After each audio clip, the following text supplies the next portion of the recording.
आप सभी लोगों का स्वागत है फिर से एक बार इधर क्रिक जोन में। आशा करता हूँ सभी लोग सही सलामत हो गए। तो चलिए शुरू करते हैं आज का वीडियो, जहाँ पे दूसरा ओडीआई मुकाबला न्यूजीलैंड और श्रीलंका के बीच। पहला ओडीआई जबरदस्त अंदाज में न्यूजीलैंड ने जीता और दूसरे ओडीआई में कहीं ना कहीं वापसी करने को ढूंढ रहे थे श्रीलंकाई टीम, क्योंकि टी20 सीरीज तो अपने हाथ से गंवा चुके थे।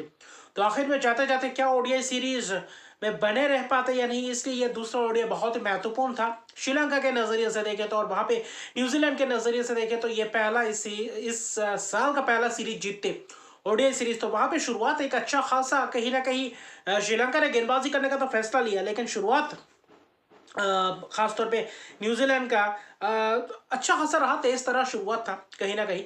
हालांकि बारिश के कारण 37 ओवर का यह मुकाबला हुआ था और वहां पे जो शुरुआत चाहिए था तेजी से थोड़ा बहुत रन्स बटोरते, पावर प्ले को अच्छी खासी भुनाते और उसके बाद अच्छी खासी एक आध पार्टनरशिप्स लगाते तो वहां पे एक अच्छा खासा स्कोर की तरफ अग्रसर हो जाते। और वही कारनामा करके दिखाया कहीं ना कहीं रचिन रविंद्र और मार्क चैपमैन ने। रचिन रविंद्र और मार्क चैपमैन की शानदार साझेदारी और शानदार बल्लेबाजी के तहत, क्योंकि जबरदस्त चौके लगाए, जबरदस्त सिंगल्स डबल्स भागे और अच्छी खासी रन रेट को मेंटेन करके रखा था वहां पे बल्लेबाजों ने, स्पिनर्सों को भी और तेज गेंदबाजों को भी एक अच्छी खासी रन्स बटोर रहे थे कहीं ना कहीं दोनों ही बल्लेबाजों ने। हालांकि एशन मलिंगा, महेश टिक्षाना की अच्छी खासी स्पेल शुरुआती क्षण में कहीं ना कहीं गेंदबाजी ठीक ठाक ही किया था, रन्स भी पड़े थे। असिता फर्नांडो वहां पे असलंका ने भी बीच में एक आध ओवर्स करे थे। बाद में वनिंदु हसरंगा है, वनिंदु हसरंगा लगातार स्पेल्स करते गए। वनिंदु हसरंगा ने ही विकेट्स कहीं ना कहीं मार्क चैपमैन, हालांकि मार्क चैपमैन को महेश टिक्षाना ने चलता किया था और वहां पे कैच दे बैठ रहे थे मिड विकेट के हाथों। और वहां पे चैपमैन की 62 रन की शानदार पारी और तेज तर्रार पारी, कहीं ना कहीं सिचुएशन के हिसाब से अच्छी खासी तेज तर्रार रन बटोरे। रचिन रविंद्र के साथ मिलकर एक अच्छी खासी शतक के साझेदारी 112 रन का पार्टनरशिप और बहुत ही महत्वपूर्ण पार्टनरशिप, तेजी से रन भी बटोरे और बहुत ही ऐसा लग रहा था कि शायद 250 पौने 300 के करीब जाएंगे। और वही उस बीच रन रुके नहीं, हालांकि रचिन रविंद्र को वनिंदु हसरंगा ने चलता किया 79 रन की पारी के लिए, वो भी तेज तरह पारी, तेज सर गेंदों में अच्छी खासी स्ट्राइक रेट से बल्लेबाजी कर रहे थे दोनों ही बल्लेबाज। डेरियल मिचेल ने आकर आखिर में थोड़े बहुत रन्स बटोरे, थोड़ा बहुत तेजी से रन्स बटोरने की कोशिश की। ग्लेन फिलिप्स, लता मला की एक रन बनाकर रन आउट हो गए। फिर कप्तान सैंटनर ने कोशिश की थी, आखिर में कुछ गुच्छों में विकेट्स गिरे आखिरी क्षण में। 217 पे पांचवा विकेट गिरने के बाद जब सैंटनर और डेरियल मिचेल कोशिश कर रहे थे रन्स को एक अच्छी खासी 270 80 90 तक ले जाने की, लेकिन वहां पे जब सैंटनर का विकेट गिरा उसके बाद लगातार विकेट्स गिरते रहे और वहां पे महेश टिक्षाना के शानदार हैट्रिक, और क्या जबरदस्त वो हैट्रिक लिया महेश टिक्षाना ने। आखिरी 3 विकेट्स में जबरदस्त गेंदबाजी की और आखिरी 2 ओवर्स में उतने रन्स आए नहीं थे। 2-3 ओवर में वहां पे 4 विकेट्स गए, उतने रन्स बटोर नहीं पाए, वरना 270-75 आसानी से बन सकते थे, 280 के करीब जा सकते थे। और लेकिन वहां पे महेश टिक्षाना हालांकि 4 विकेट्स चटकाए। और वही दूसरी तरफ अगर आप खासतौर पे देखें तो 4 विकेट्स, महत्वपूर्ण 4 विकेट्स चटकार आखिर में रन्स थोड़े बहुत रोके, बनना और भी ज्यादा रन्स बटोर सकते थे। 37 ओवर में 255 रन बनाए 9 विकेट के नुकसान पे, 4 विकेट महेश टिक्षाना 8 ओवर में 44 रन देकर।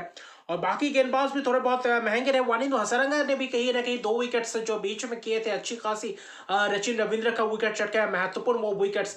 तो ठीक ठाक गेंदबाजी श्रीलंकाई गेंदबाजों द्वारा, लेकिन बल्लेबाजी भी धाकर अंदाज में बल्लेबाजी किया, पार्टनरशिप्स भी अच्छी खासी करे के थे। डेरियल मिचेल, ग्लेन फिलिप्स भी 40-45 30-30 रन की पार्टनरशिप्स, तो उस 2 पार्टनरशिप्स ने भी थोड़ी बहुत और आगे बढ़ाया स्कोर को और आखिर में 256 रन का लक्ष्य था। और करीबन करीबन श्रीलंका ने शुरुआत बहुत ही खराब अंदाज में शुरुआत किया। जैकब डफी लगातार विकेट चटकाया, आप ही शॉट मारने गए, वहां पे प्रथम निशंका आउट हो गए। अभिषेक फर्नांडो कुछ वहां पे कैच दे बैठे, शॉट मारने गए थे। कुशल मेंडिस जबरदस्त अंदाज में लग रहा था कि बल्लेबाजी करेंगे, वहां पे अपना विकेट जैकब डफी ने चटकाया और विकेट कीपर टॉम लैथम के हाथों कैच दे बैठे। असलंका फिर से एक और बार रन आउट। तो पहले 4 विकेट जल्दी जल्दी विकेट्स गिर गए थे 22 रन पे। फिर एक और साझेदारी निभाया था जनित लियानागे और वहां पे कमिंदु मेंडिस के बीच, वहां पे कहीं ना कहीं एक और अर्शदीप के पार्टनरशिप, फिर एक और पार्टनरशिप कमिंदु मेंडिस और विक्रमासिंघे के बीच। लेकिन ये 2 पार्टनरशिप्स कुछ खास तकलीफदायक नहीं था अगर आप न्यूजीलैंड के गेंदबाजों की तरफ देखें तो। वहां पे 64 रन बनाकर चलते बने एक अर्शदीप के पारी कमिंदु मेंडिस द्वारा विलियम ओरुकी ने चलता किया और कमिंदु मेंडिस का विकेट्स कहीं ना कहीं आखिर में तब तक बस औपचारिकता ही था कि कैसे मैच को कितने रन से जीत सकते हैं न्यूजीलैंड। वहां पे 142 पे 10 विकेट, शुरुआत में कोलैप्स, बाद में 2 पार्टनरशिप्स होने के बाद छठे विकेट के बाद भी फिर कोलैप्स कहीं ना कहीं दिखाई दिया। 15-16 रन के अंदर अंदर 5 विकेट्स गिरना, फिर शुरुआती क्षण में 22 रन के अंदर 4 विकेट गिरना। अगर ऐसे ही कोलैप्स होता रहा तो कहीं ना कहीं श्रीलंका के लिए मुश्किलात और भी ज्यादा बढ़ते जाएगा, क्योंकि आगे चैंपियंस ट्रॉफी भी है। तो उसके हिसाब से ये एक वेकअप कॉल कहीं ना कहीं। विलियम रो और उड़की 3 विकेट जबरदस्त अंदाज में स्पेल किया। Jacob Duffy 5 over 1 minute 30 run 2 wicket, तो अच्छा खासा स्पेल स्पिनर भी किया। गेंदबाज नथन स्मिथ ने भी आकर विकेट चटकाया था। तो कुल मिलाकर देखें तो श्रीलंका को धराशायी कर दिया था। 255 रन बनाने के बावजूद भी 113 रन की एक बहुत ही विशाल कायम जीत, और पूरे 37 ओवर भी नहीं कर, 35.2 ओवर में ऑल आउट हो गए 142 रन पे। और कहीं ना कहीं 2-0 से सीरीज अपने नाम कर चुके हैं न्यूजीलैंड। अभी फिलहाल 3 ओडीआई मैचेस की सीरीज में आगे है 2-0 से।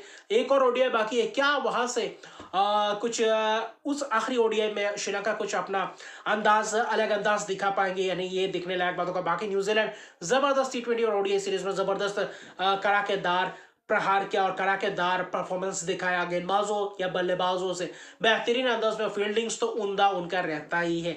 तो श्रीलंका को कहीं ना कहीं सोच विचार करना पड़ेगा चैंपियंस ट्रॉफी के लिहाज से। कहीं ना कहीं उसके बाद अगले महीने ही चैंपियंस ट्रॉफी है, तो ये आखिरी ओडीआई के कैसे खेल पाते हैं ये देखने लायक बात होगा। तो अभी के लिए इतना है। अगर मेरे चैनल को सब्सक्राइब नहीं तो मेरे चैनल को सब्सक्राइब कर दीजिए, लाइक शेयर कमेंट जरूर कीजिए। तब तक के लिए बाय।